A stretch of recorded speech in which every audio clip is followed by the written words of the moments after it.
गुरु का अर्थ है एक ऐसा व्यक्ति जिसके भीतर तुम्हें परमात्मा की झलक मिले, जिसके भीतर तुम्हें अनंत दिखे, जिसकी आंखों से तुम्हें विराट की प्रतीति हो।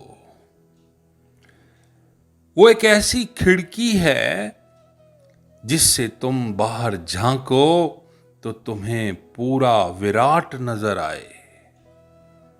ये समर्पण तब हो सकता है जब आपको गुरु में ये दिखे, तभी तुम अपने आप को पूरा छोड़ सकते हो। धर्म की तलाश मूलतः गुरु की तलाश है, क्योंकि तुम धर्म को कहां देख पाओगे और तुम जहां जाओगे अपने जैसे ही लोगों को पाओगे। तो अगर जीवन में कभी कोई ऐसा व्यक्ति आ जाए जिसे देखकर तुम्हें आंख ऊपर उठानी पड़े, जिसे देखकर तुम्हें दूर के सपने, आकांक्षाएं, अभीप्सा भर जाती हो, जिसे देखकर तुम्हें परमात्मा दिखता हो, दूर आकाश का बुलावा मिलता हो, और अगर उस खिड़की से, उस गुरु की आंख से कोई दर्शन हुआ हो, तो ऐसे व्यक्ति से समर्पण की कला सीख लेना। उसके पास तुम्हें पहले पाठ मिलेंगे अपने आप को छोड़ने के। वही पाठ परमात्मा के काम आएंगे, परमात्मा के पास जाने का रास्ता बनाएंगे। याद रखना, गुरु आखिर नहीं है, गुरु तो मार्ग है, अंततः हट ही जाएगा। जिस प्रेम की, जिस गुरु की भक्त बात करते हैं, वो प्रेम सिवाय गुरु के तुम्हें किसी और के पास ना मिलेगा। गुरु की परिभाषा ही यह है कि जहां तुम्हें परमात्मा की थोड़ी झलक मिले, जिसके बूंद में तुम्हें सागर का थोड़ा स्वाद मिल जाए, जिस बीज में तुम्हें संभावनाओं के फूल खिलते हुए दिखाई पड़े। जहां तुम खड़े हो वहां से हो सकता है किसी खिड़की से आकाश दिखाई पड़ता हो, जहां दूसरे खड़े हों वहां उस खिड़की के द्वारा आकाश ना दिखाई पड़ता हो। यह भी हो सकता है तुम्हारे साइड में खड़ा हुआ आदमी शायद खिड़की की तरफ पीट करके खड़ा हो और उसे आकाश परम ना दिखाई पड़ता हो। यह भी हो सकता है कभी कभी तुम्हें भी आकाश दिखाई पड़ता हो और कभी कभी तुम्हें भी ना दिखाई पड़ता हो। अगर तुम्हारी आंखें धूमिल होंगी तो खिड़की आकाश को ना दिखा सकेगी। खिड़की खुली रहेगी परंतु तुम्हारे लिए बंद हो जाएगी। तुम्हें भी आकाश तभी नजर आएगा, तुम्हें भी परमात्मा तब प्रतीत होगा जब आंखें खुली हों और भीतर होश हो। आंख भी खुली हो और भीतर बेहोशी हो तो खिड़की व्यर्थ हो जाएगी, दर्शन ना हो पाएंगे। तो ध्यान रखना, जिसको तुमने गुरु जाना है वह तुम्हें भी 24 घंटे सदा गुरु ना मालूम होगा।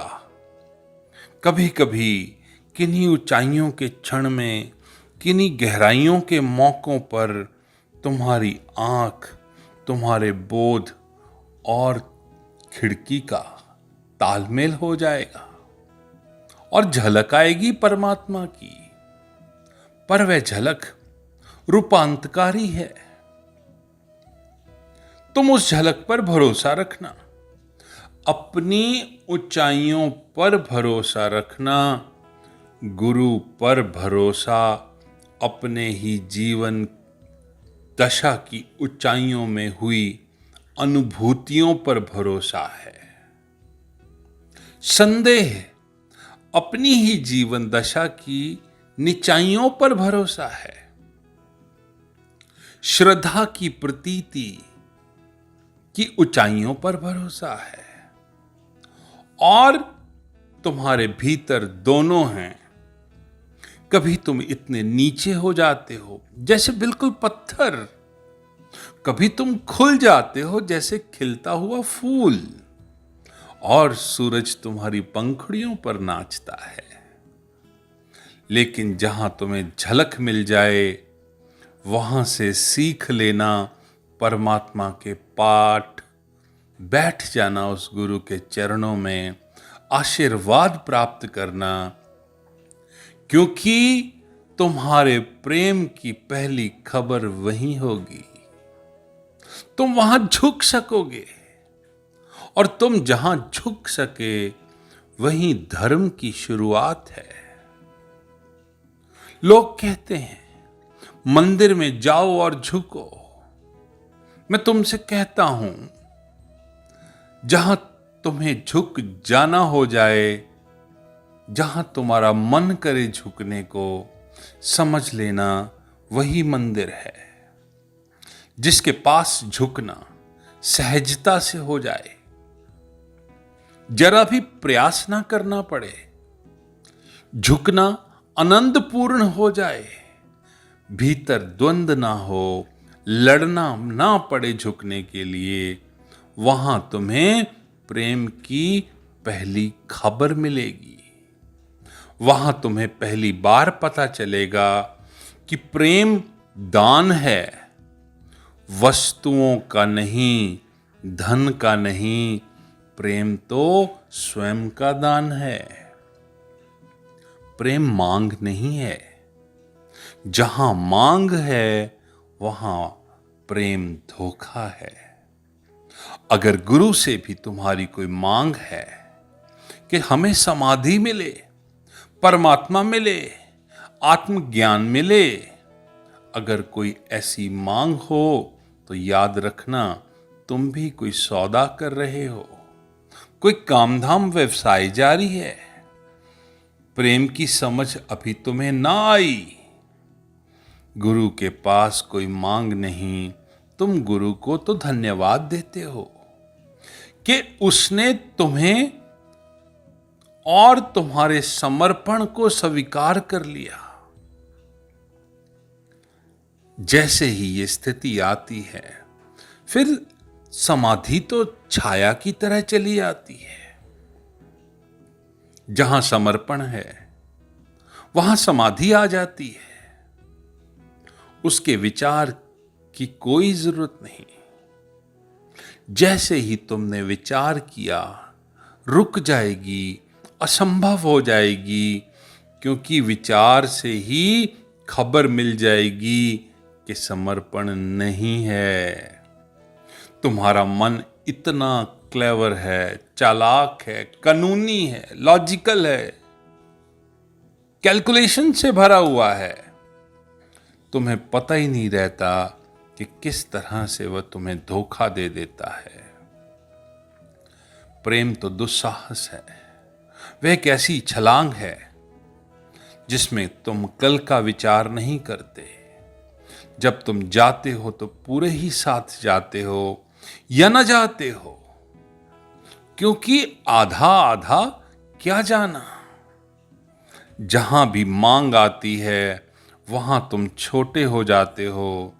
जहां मांग नहीं होती, सिर्फ दान होता है, वहां तुम विराट हो जाते हो।